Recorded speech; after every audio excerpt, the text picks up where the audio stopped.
নমস্কাৰ বন্ধু বান্ধৱীসকল, আজি আপোনালোকৰ মাজলৈ আকৌ আহিছোঁ চাদৰত কেনেদৰে মণি দহি গুঠিব পাৰি তাৰে এটা ভিডিঅ' লৈ।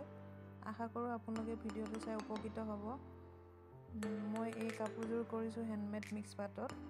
এযোৰ কাষ্টমাৰে মোক ফেব্ৰিক এণ্ড এপ্লিক ৱৰ্ক কৰিব দিছিল আৰু তেওঁলোকে ফুল ৰেডি টু ৱেৰ কৰিব দিছিল আৰু কৈছিলে যে মোক মণি দহি কৰি দিব লাগে।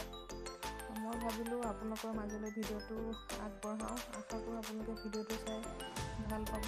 তেনেহ'লে আহক আজি ভিডিঅ'টোৰ মাজলৈ আগবাঢ়ো। ধন্যবাদ।